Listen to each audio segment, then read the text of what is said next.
B dot A को जब open करोगे तो क्या मिलेगा हमें, B A cos of theta ही मिलेगा वापस, ठीक है।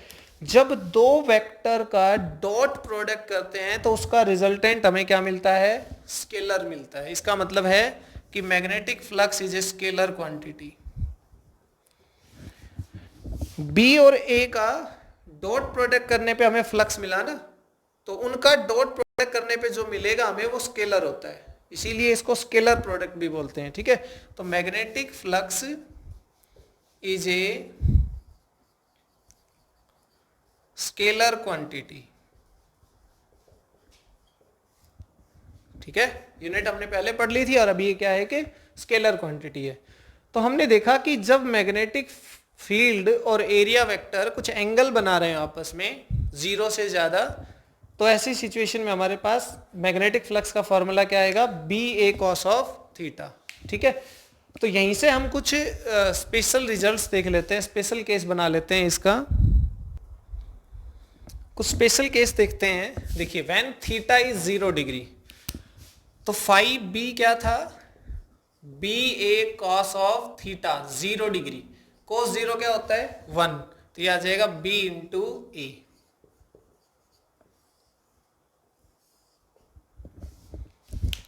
बी इंटू ए, ठीक है। अब जरा देखिए, ये तो वो पहले वाला ही केस आ गया हमारे पास जो हमने 0 डिग्री पे पहले वाला जो एग्जांपल लिया था एक तरह से। एक्चुअली ये हमारे पास क्या बनता है, पॉजिटिव फ्लक्स बोलते हैं इसको। तो फिर नेगेटिव कितने पे आएगा, देखिए जब तक ये थीटा लेस देन 90 रहेगा, और अगर ये when theta is greater than 0, greater than equal to और लेस देन 90, देखिए when theta is greater than equal to 0 और लेस देन 90, तब तक क्या रहेगा, मैग्नेटिक फ्लक्स इज पॉजिटिव। ये मैक्सिमम भी होगा यहां पे, ये फ्लक्स क्या होता है इस सिचुएशन में, मैक्सिमम भी होता है, ठीक है। 0 डिग्री पे और 180 पे क्या होगा, वो भी हमारे पास b इंटू ए मैक्सिमम होता है, बट वो नेगेटिव होता है, ठीक है। बट हम यहां पे लिखेंगे magnetic flux is positive, means जब तक एंगल 90 से कम रहेगा और थीटा 0 या 0 से ज्यादा और 90 से कम, ऐसी सिचुएशन में फ्लक्स क्या रहेगा, पॉजिटिव। और अगर हमारे पास ऐसा हो जाए कि when theta is 180 degree, means ये वाली सिचुएशन तो ये थी कि एरिया वेक्टर ये है और मैग्नेटिक फील्ड भी यही है। इस सिचुएशन में ये है कि एरिया वेक्टर ये है और मैग्नेटिक फील्ड ये है, तो दोनों अपोजिट हो गए ना। तो ऐसे, बट अभी भी मैग्नेटिक फील्ड नॉर्मली पास हो रहा है एरिया के, तो फ्लक्स तो होगा, लेकिन वो फ्लक्स नेगेटिव फ्लक्स होगा। क्या होगा वो, negative flux. Phi B is equal to हो जाएगा B A cos of 180 degree, और कॉस 180 होता है -1, तो माइनस बी ए। इसको हम क्या बोलेंगे, हम इसको कहेंगे नेगेटिव फ्लक्स, ठीक है, नेगेटिव फ्लक्स, ओके। तो एंगल अगर 90 से ज्यादा होता है और 180 से कम हमारे पास, देखिए when theta is greater then 90 और लेस देन 180, इस सिचुएशन में मैग्नेटिक फ्लक्स क्या रहेगा, negative. Magnetic flux is negative. यहां भी फ्लक्स मैक्सिमम है बट क्या है, नेगेटिव है वो, ठीक है।